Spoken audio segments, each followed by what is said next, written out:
the evangelist goes. Maybe better worded would be expectation. What are your expectations of the evangelist? And your expectations cannot supersede what is written in the Word of God. So it's a productive study from that perspective, in that you can see what your realistic or factual expectations of the evangelist should be. And so we're going to run into this phrase, these things, quite often in our study, and we'll all have to remember that, won't we? That these things involve those 8 things I just read. That's the duty of the preacher. So these things, he says, at verse 11, command and teach. Now, one of the other things that is very beneficial to the church, and I want to say this not necessarily with force, but rather with authority, the authority from God's Word, that if everybody understands what God expects out of the evangelist, then when the evangelist does that, there won't be people to get upset. So here, the idea is, he says, command and teach. And later we're going to get on into other things that he will be doing as far as an evangelist. And sometimes there's some chiding that goes on. and always encouragement, preaching truth and love and so forth. But there has to be the complete package. And in proper moments, all of these things have to take place. And he's commanded to do this, and he is told to command these things and to teach. And again, that word teach there has to do with teaching or speaking in a public assembly, to direct people or to admonish people. So that's his work. And every church, just as every church should have, every local church should have evangelists, every local church should have elders, every local church should have deacons. So that's the objective, is to have the church organized as God would have it. Okay, so we move on to verse 12. Verse 11 says, these things command and teach. In verse 12 he says, let no man despise your youth, but be an example to them that believe, in word, in manner of life, in love, in faith, and purity. Okay, so I can just kind of smile as I look at this. I can remember years gone by teaching this, and in my mind thinking, I've got to keep the brethren from doing that to me because I was young. I can't say that I'm a young man anymore. It's not there. But nonetheless, there are those that would be young that are preaching, and as we look at these word studies, anybody who's going to be an evangelist has to conduct himself in such a way that this doesn't happen, period. So we'll want to begin by defining that word despise, and it means to think in disparaging or belittling types of ways. So what we're going to see is that there is a way to conduct yourself so that you don't leave any room for somebody to belittle you, to despise you, to look down on you, to loathe or to hate you, to reject or to refuse what you're saying, to ignore you. Now, those of us who've been preaching for years and years and years and gone by, you can think of times when you've done something, you thought, boy, I laid that out there. That was just as plain as could be. That was structurally sound. And it just seemed like it landed on deaf ears, or there was some ignoring of it, a lot of ignoring of it. And maybe some of that would be in your own mind. If we're not careful, that kind of stuff happens, doesn't it? But we're going to see that there's a way that you, as the evangelist, would conduct yourself so that doesn't happen. They're not going to ignore you. They're not going to belittle you. They're not going to hate you. None of these things are going to be a part of the congregation. And I must say that if those things are happening, one would have to ask himself the question as to whether or not they are living up to the expectations of God that Paul is giving here.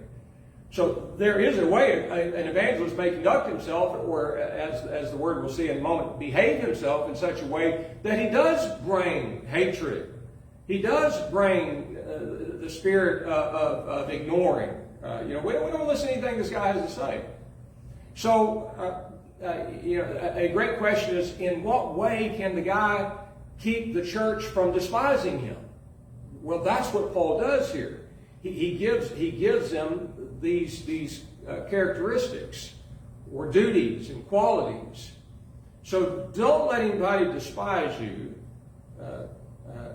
but be an example. Now, this is how you can keep that from happening. Be an example to them that believe. And I want to pause here because, again, definitions are important. When we think of an example, I think to myself from the English perspective that I'm going to live and you're going to watch me and I'm going to set an example. And that's all fine and well, but when we look at the etymology of this Greek word, it carries with it some depth that challenges the thinking in this area of being an example. And it means to be a type or model of a thing, to be a model pattern.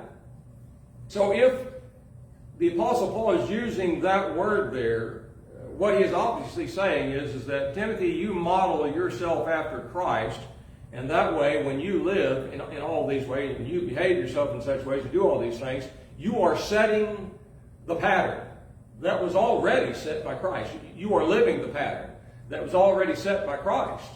And so the people can see in you the way they should be. So be an example, set the pattern, be the mold, he says, of them that believe. And first he says, in word. And again, this is logo in the Greek, which means a spoken word in your language and in your speech. So what we're going to see through here is that everything that has to do with Timothy here involves his teaching and an instruction and the content therein. So we're talking about the idea when he's talking about being an example in language. He's not necessarily saying, look, don't be somebody who uses foul language. I mean, well, certainly, yeah.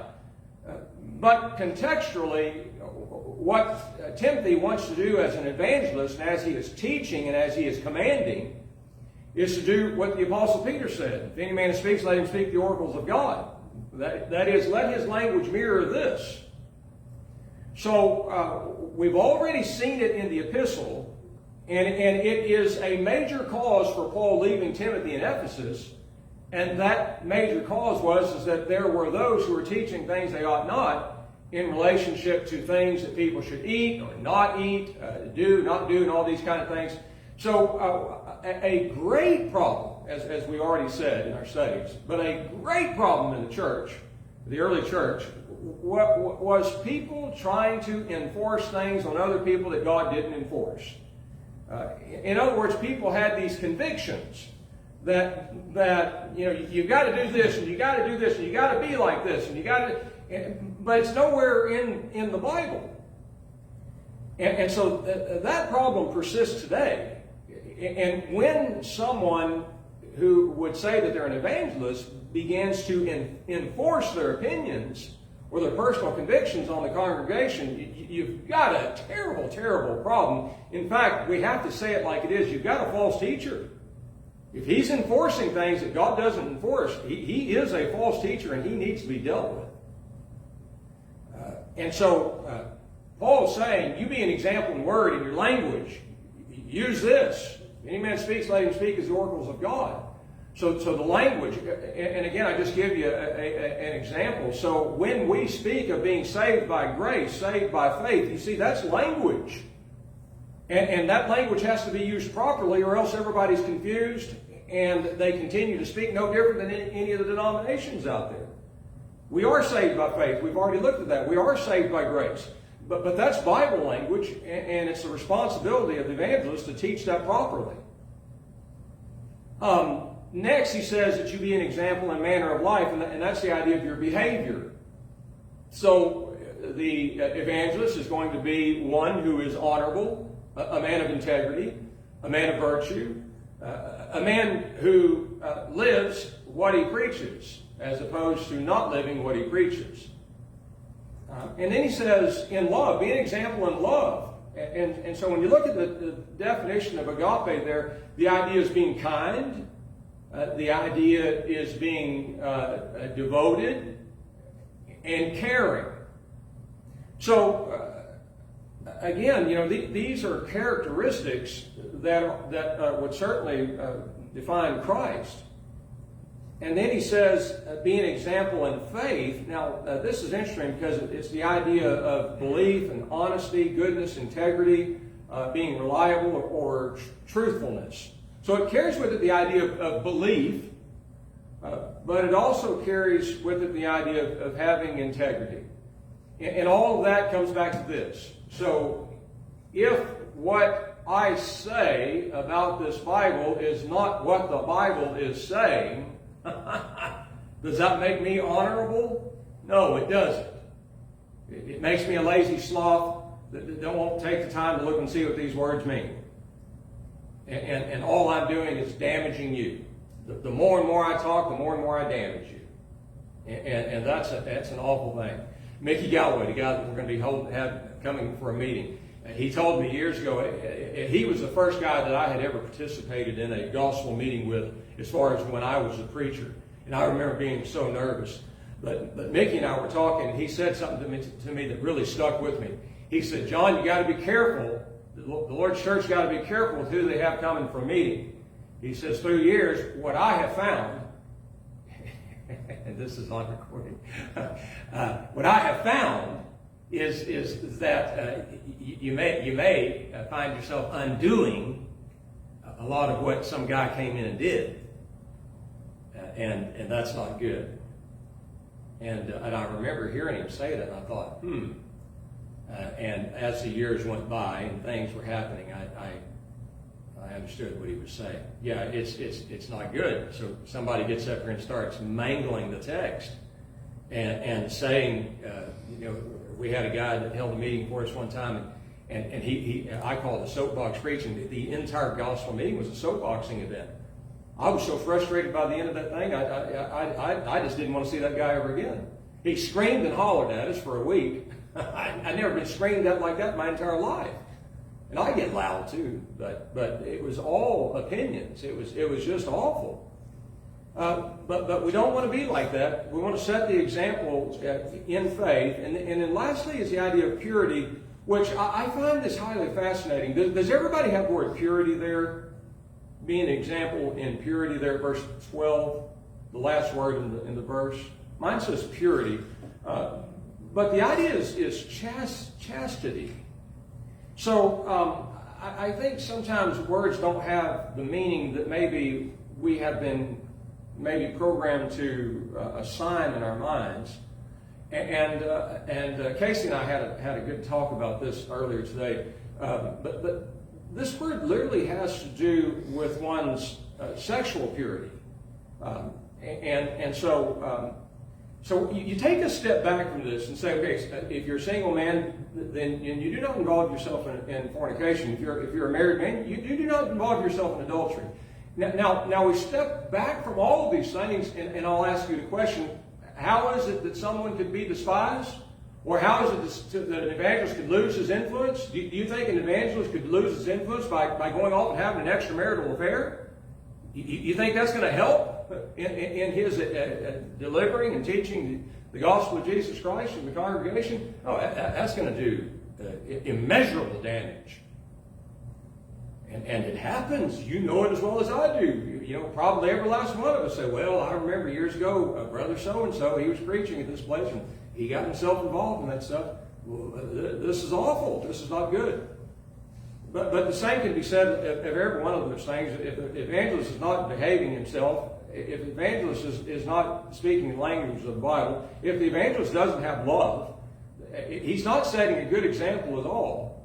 And again, this is not good. He's not going to be very well received, is he? All right, any thoughts on that? I think that, boy, we could probably talk a long time about all that. Okay, now, verse 13, he says, till I come. Give heed to reading, to exhortation, and to teaching. Okay, so we saw that the ninth duty, I've been counting, Paul is giving him basically a manual on how to conduct yourself as evangelist. So the previous one is being an example in all those areas. And now he tells him, again, what more of his duties is. He says, give heed, and that is to apply the mind to, attend to it. And in a few moments, we're going to see that he says, give yourself wholly to these things. W-H-O-L-L-Y.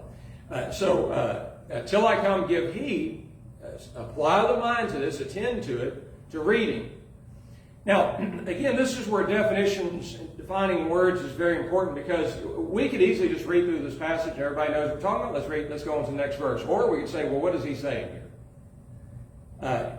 He says, till I come, give heed, apply the mind to reading, which literally means to gather exact knowledge, to recognize. Here's an individual who is applying the mind to recognizing the language of the Bible, to discernment, and to gathering this exact knowledge. Now, I just find it highly fascinating that the Greek word literally means to gather exact knowledge.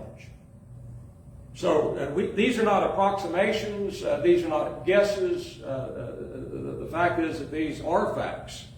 And so each verse in its setting is just a beautiful piece of information. And every time I read over a bit of information, a beautiful piece of information, I may read over 5, 6, 10 verses. And each one of those has its own treasure involved in it. So we handle this with great care.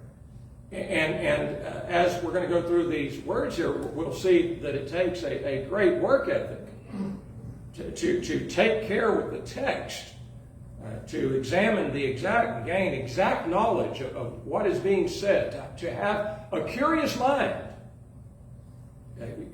to know exactly what's being said, instead of just kind of assuming things.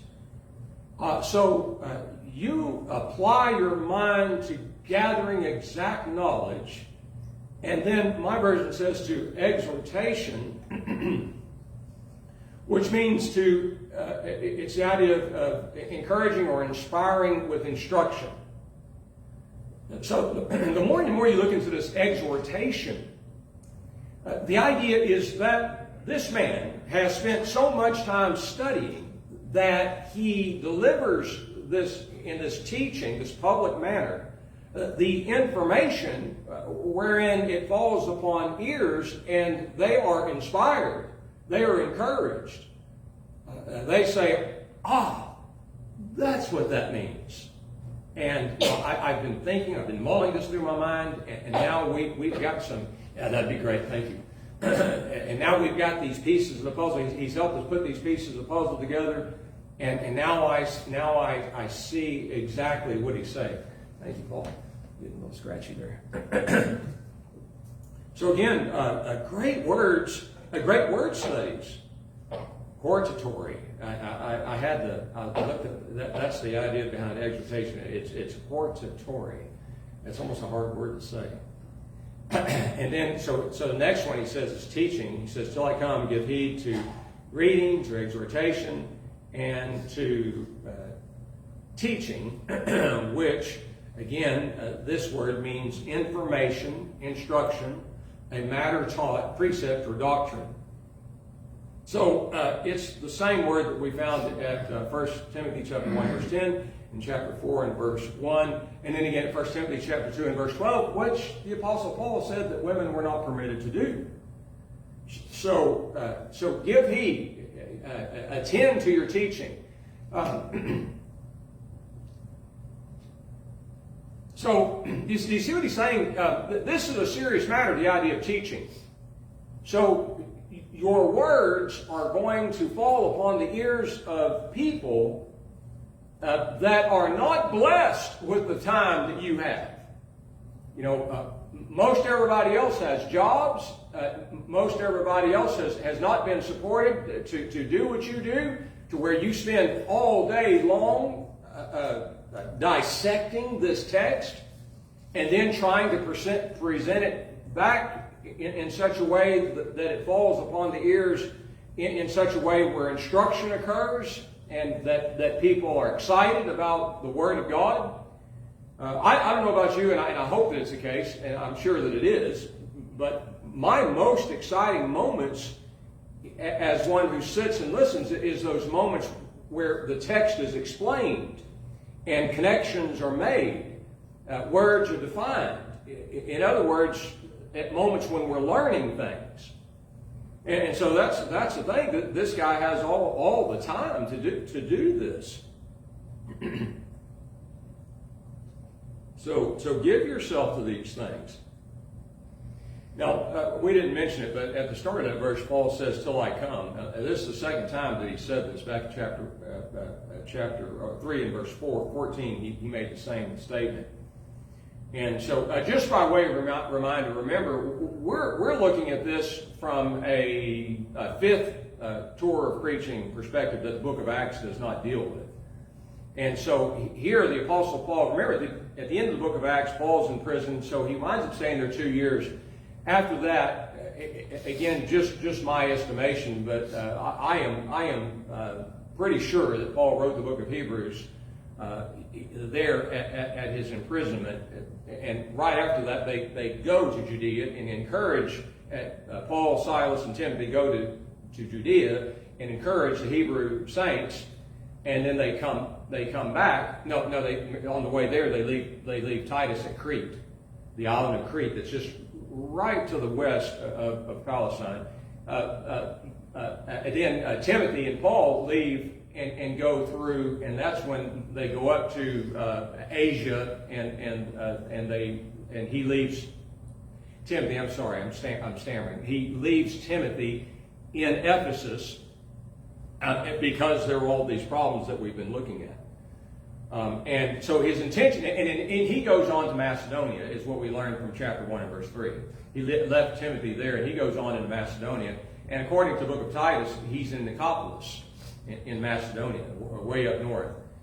And from all of our studies, we move on into 2 Timothy, and it becomes apparent he never got to make it back. He never made it back to Timothy. He died. He was killed there in Rome. But his intention is to make it back to see his beloved Timothy. Now, at verse 14, he says, "Neglect not the gift that is in you, which was given to you by prophecy with the laying on of the hands of the presbytery." Okay, this verse is going to take a little bit of discussion because it throws a wrench into some common teaching. If I asked you who had the ability to lay hands on others to give them spiritual gifts, what would you say? Who did that? The apostles. Did anybody else do it? Well, they couldn't transfer it. They gave gifts to other people, but those people that they got gifts from the apostles, they couldn't give gifts. That's right. So only the apostles, right? Only the apostles could lay their hands on them and give gifts. Let me read the verse again. "Neglect not the gift that is in you, which is given to you by prophecy with the laying on of the hands of the presbytery."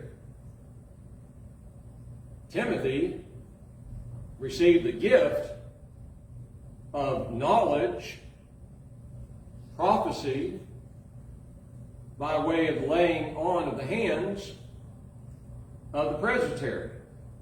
So that throws a wrench, someone might say. Now, let me finish. Don't take me wrong here, Paul. He's shaking his head. We're going to figure this out. But the thing is, it has to be figured out. Go ahead. That's all right. The eldership was one that laid their hands on Timothy, set him apart for the work of an evangelist. That's what I take from that. Not in a miraculous sense. Since the eldership, they don't say who the eldership is there. Like we said before, the apostles was all the ones that bestow the gifts.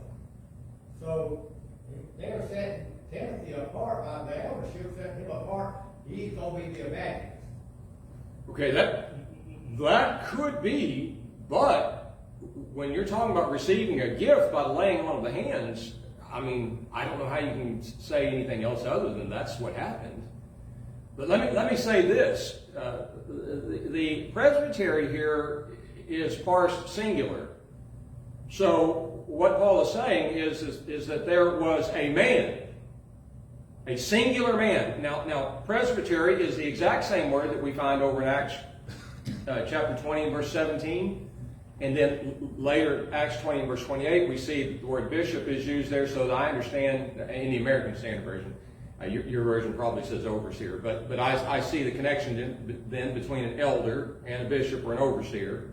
And then Titus does the same thing, doesn't he? The book of Titus, Paul does the same thing there. So I know that this presbytery is an elder in the church.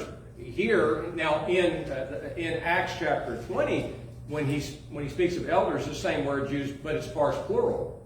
So he was talking to elders plural. How many? I don't know, but a plurality. Here, just one.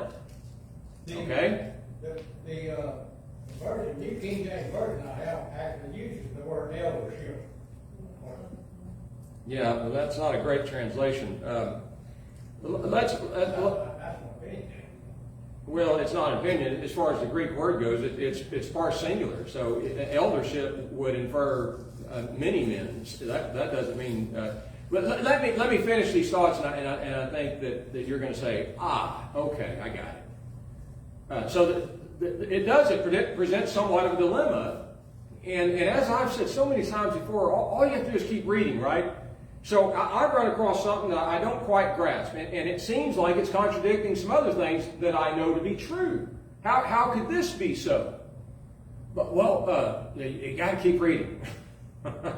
So at 2 Timothy chapter 1 and verse 6, the Apostle Paul's writing here to Timothy. He says, "For which cause I put you in remembrance, that you stir up the gift of God which is in you through the laying on of whose hands?"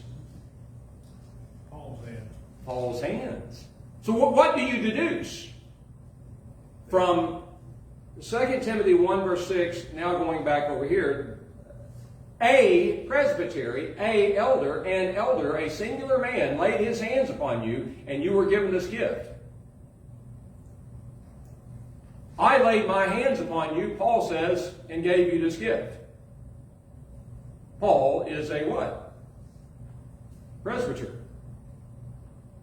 He's an elder. So I find it highly fascinating, highly instructive, and it stays consistent with what we know to be the truth. Like Paul said, it was only the apostles that could do that. Was Paul an apostle? Absolutely. So again, very fascinating, I think. But let's see. Well, Paul was an apostle. What congregation was he the elder in? I don't know. He didn't say. Well, that's what I'm saying. This condition says the eldership of the congregation evidently has set Timothy apart to do the work of an evangelist. That's the way I take it anyway. Okay. I'm just reading from the Bible. That's all I can do. I want to focus on these words, though, that he tells Timothy as far as instructions go. Neglect, he says, not the gift. All right, you've got a gift, and it was given to you by laying on of the hands. Okay? Now he says that word neglect means to overlook the details or to be careless. Now, again, this is highly fascinating because we're thinking about the context that this is written in and all the duties of the evangelist. So in order for Timothy to not have somebody despise him, to ignore what he's saying, he's going to do what? He's going to study, which tells me a whole lot about how this worked in the Old Testament. I mean, in the early church, that when these people received this miraculous knowledge, did that mean they were done in life? I've got knowledge, and that's it. Obviously, they had to keep working it, attend to it, as he used the saying. And here he says, don't overlook the details or to be careless. Well, let's talk. Give me an example. Let's just all. The best thing to do is just talk as far as the class goes.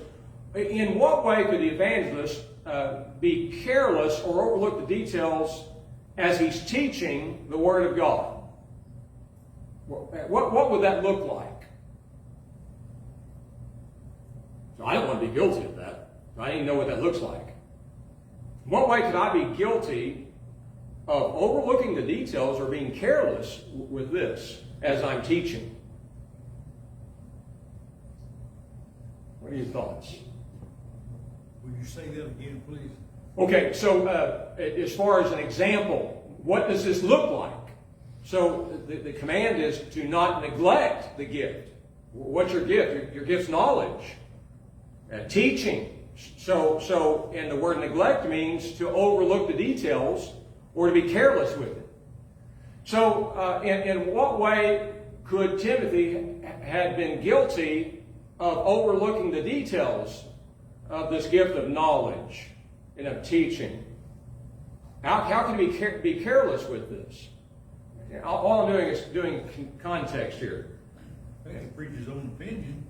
Preach his own opinion, and that's going to display a very careless approach. He cannot give himself to reading to understand deeper, so that he could clearly teach what Christ taught. And maybe I'd add to it language. Remember the previous. Let's say he's not using the language of this book. You see, that's overlooking the details. What are the details? The details is what this word neglect means. That's an example. That's a detail. And I know that years ago somebody we were studying the book of Jeremiah and said, "Well, we're going to be in the book of Jeremiah." And I'm not. I know I did Jeremiah here, but it was a long time ago at another church. But a guy came and said, "Well, we're going to be in Jeremiah for the rest of our lives." My reply is, "Well, what else you guys do? We're here to study the Bible." So I can't overlook the details or be careless with it. So I don't know. To me that says, okay, you got a responsibility. Go ahead, Larry. I'm sorry. Well, if we are commanded or to speak when we speak as the oracles of God, then we have no other choice but to speak as God has instructed. And so, if we are speaking something foreign, then we are being reckless with God's word, and it's not doing us any good, and it's not doing the hearers any good. Yeah, it's going to damage. It damages everybody. And at the end of this, that's what he's going to say. You do what's right, and it's going to benefit you and those who hear. And I'm sorry, but my thought I originally had kind of slipped by me, but you speak of details, and if we think along these lines, if the devil's in the details are important. The devil's going to plant a seed that's going to cause us to doubt something, then we need to go find out the details, the language, the specifics, the content, all the things that are important. And they may be the details, they may be the big things, but we need to know. Yeah, and here's the point that I'm trying to really get across is in reply and along those lines, is that if I'm going to be careful with the details and not careless with this text, that means I'm going to have to do some work. It's going to take a lot of work to look at this, to define words, to see the context. It's a matter of work. Years ago, a guy came up to me and said, "Well, you only work 2 or 3 hours a week, Don, because you preach on Sunday morning, you preach on Sunday night, you did the Bible class on Sunday morning, you did the 4 hours. That's right. You only work 4 hours." Well, was that? Did you? You're actually saying that Paul laid his hands on Timothy and gave him miraculous power. Is that what you're saying? Well, it's not what I'm saying. It's what the Bible said. 2 Timothy chapter 1, verse 6. Yeah, we find no example of Timothy ever performing a miracle with that deal. We don't have an example of Timothy ever performing a miracle. That he was evidently able to do so if Paul did that. Well, we got all. I mean, he obviously was doing his work here. He's fulfilling the gift. Yeah, which I think is the gift of being an evangelist and preaching God's word. Well, I'm saying the same thing. That's the gift he was given. Yeah. Okay. But did you have your hand up? No. Somebody had. Okay. All right. So So now we move on to verse 15, and at verse 15 he says, "Be diligent." Okay. Again, all of this has to do with work. If we had some younger guys in here, that were looking at possibly preaching in the future, we want to paint this picture early on, set it early on in their minds. This is work. This is not playtime. This is not social time. This is work. Being an evangelist, being a teacher, being one who presents the Word of God to the congregation is work. You've got to put the work in. Develop a strong work ethic. You spend your day doing these things. He says, be diligent, and that's the idea of giving painful attention to. We make all of us guys who preach. How many times like right now, I've got an issue in my back, bone spurs up here in the top part of the back because of just hunched over. Casey got me in a elevated desk years ago so that I could change the position that I'm in. But you give painful attention to this, and again, all these things that he's been saying. And he says, give yourself wholly to them. And that, for the purpose of that, your progress may be made manifest unto all. So this word progress here has to do with advancement in wisdom or furtherance in understanding. Now, I've thought about that, said this, and you've thought about it as well. When one is the evangelist in the congregation and they are there, like Philip, he's there for almost 10 years in one place. So a congregation gets to see the growth of an evangelist. And that has to happen. There has to be growth. There has to be progress, advancement in wisdom, in understanding, in the furtherance of their and advancement of their knowledge. So the congregation has got to see that in them, and that will give them, that will incite them and encourage them to do the same thing, to grow. It says it's got to be made manifest, seen, or made well known. Okay, according to my clock, which is on the Greenwich, England time, we've got 2 minutes left. And we've got one verse left, and we are going to be able to finish this chapter, I think.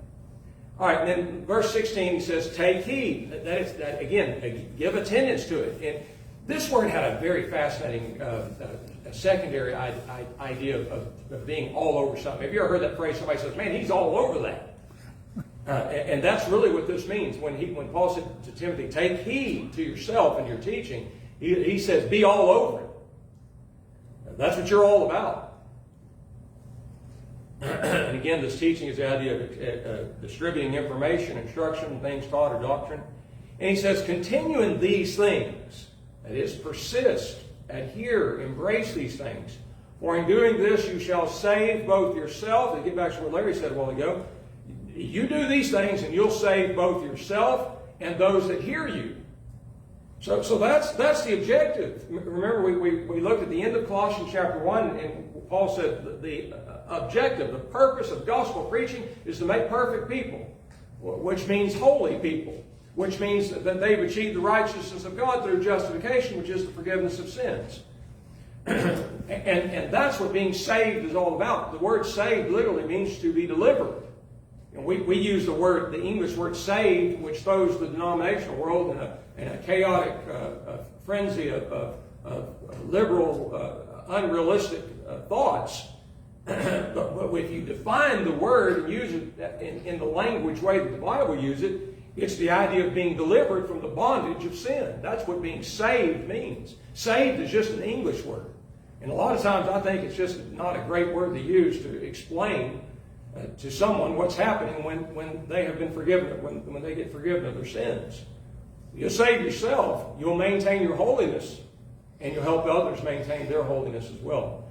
And one last thing I would say is that What do you say, you know, as you read through all these, you see why it is that the old saying is, as goes the church, so goes, or as goes the preacher, so goes the church. Because the preacher's doing a lot of the instruction.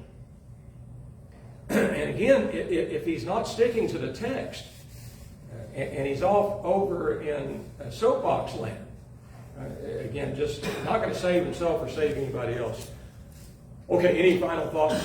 Go ahead, Larry. It also puts a burden, I'd say a burden, maybe that's not the preferred word, but it also entails the elders to put the work in. How am I going to know what you're preaching is right? I got to put the work in. Yeah. And so for us to look out for the congregation, we got to know. And if we don't know, we can't do our job. That's an excellent point. And not only that, and so why would you, as an eldership, have somebody who would do that kind of stuff? So, you know, have you ever said this to yourself? Some church got a new preacher and they say, well, yeah, they got exactly who they wanted. I know it sounds kind of ugly almost, but the idea is that they got somebody that's along their line of thinking. So the responsibility lays squarely on the overseers of the church to make sure that the truth is being preached. But it's a biblical concept. They got what they wanted. That heaped together to themselves, teachers, you know, having itching ears. That's what they wanted. Yeah, they got what they wanted. Yeah. Okay, man, good stuff here.